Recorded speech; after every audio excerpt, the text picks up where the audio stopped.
Okay everyone, so I attended the National Hamfest 2024 and I thought I'd make a video. This is the Sunday morning. I thought I'd make a video of all the finds that we got. I try not to buy in too much really. I've had a big sort out, but there were some things that I just kind of had to take home with me.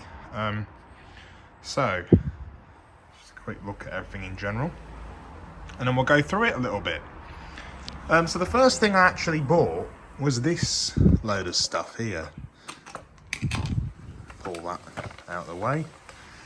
A load of gear that came with it.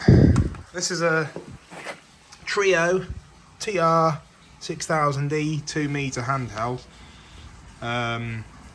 Just a Bobby Basic 2-meter handheld really.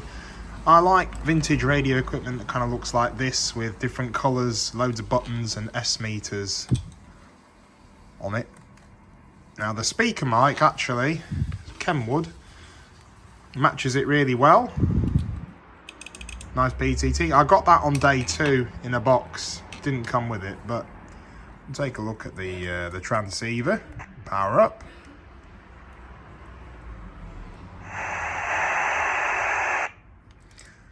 And it works.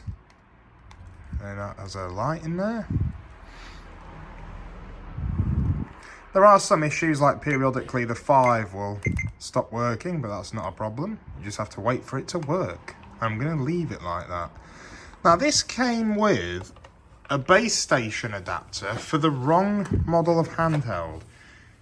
You'd have these wires that go up to the top of the transceiver for antenna and audio, which will work, but the charge or power input won't work with this because there is no DC socket on the top, and the original NiCad cell that came with the radio has it on the back, which obviously won't sit in there with a connector in the back. But still a novel unit, not really seen one of these before.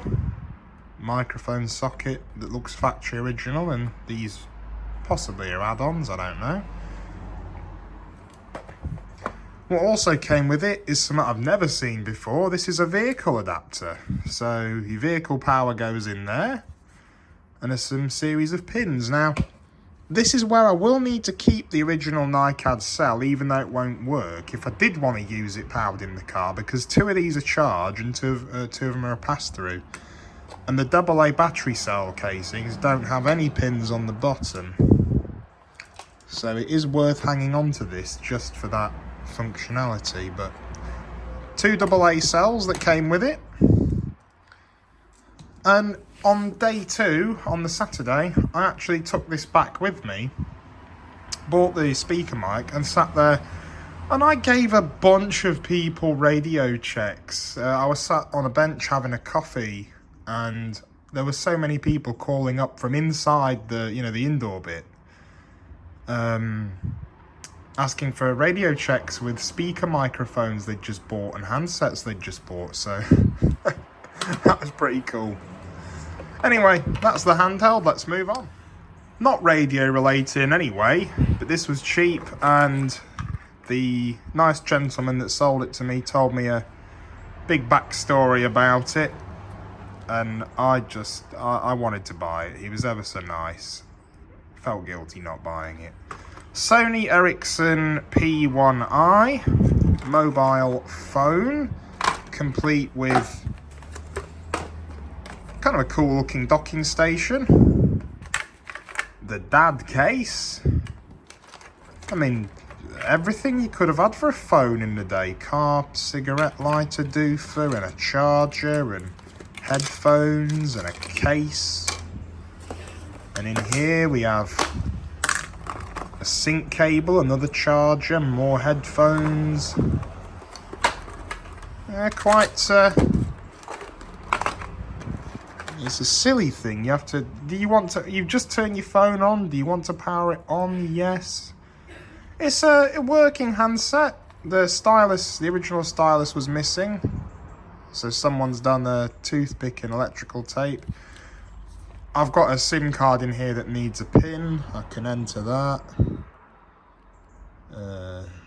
don't know why I'm hiding it. It doesn't really matter. But there you go. I'm not going to run through all the menus, all the features, all the functions, and anything else to do with it. I'll just keep it in my little retro phones collection. But there you go. There's the phone. So I will turn that off and we'll move on again. So we're now going into day 2 of the rally, and I came across this standard reel-to-reel 3-inch machine. There was no tape on it when I got it. It's a 3-inch mono half-track reel-to-reel.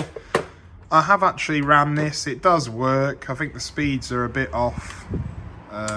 Either that or the machine that recorded this tape originally that I found kicking about the house was off. But it's a reel-to-reel 3-inch machine by the standard company, and it works. There's not a lot to say about it, although I do have quite a lot of people on the channel that do love tape recorders. So this will have a separate video at some point, maybe a bit of restoration on it. This was £5, and I gave the good sir a £10 note, but he didn't have any change and neither did I. So I asked how much this was, and he said, well, a £5. I said, well, okay then.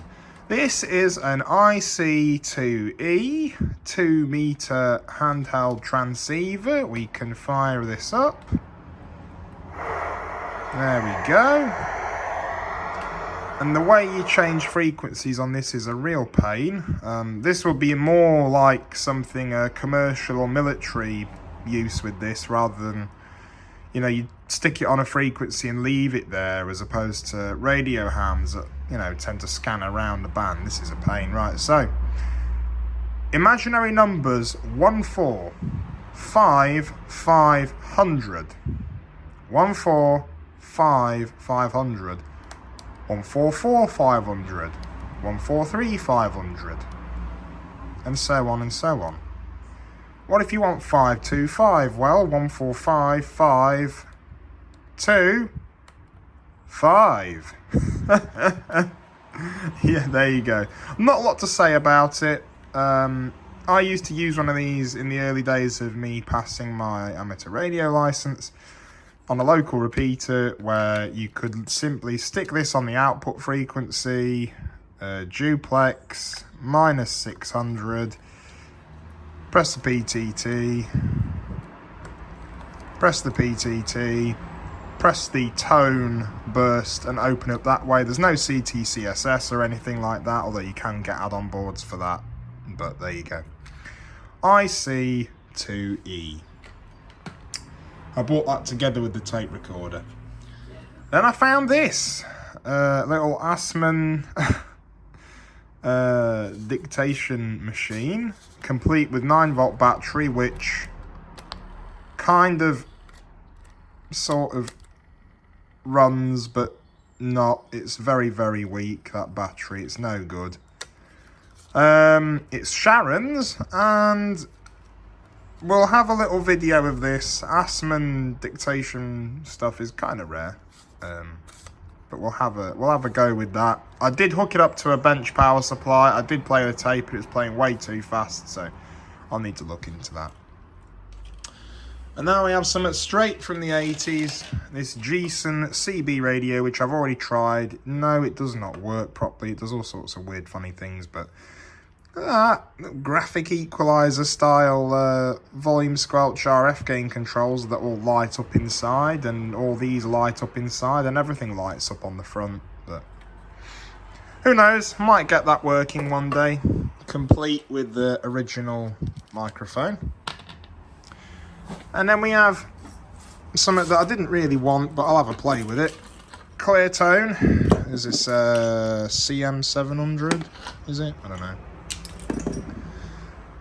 This is meant to be front panel programming, front panel programmable, this transceiver. I think it's VHF flavour, this one. And I have all the details about how to front panel program it here, but I'm going to keep those a secret. Just joking. But yeah, that's just a VHF mobile that I'm probably never going to use. Yeah.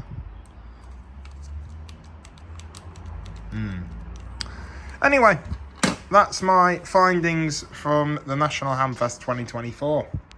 Thanks for looking.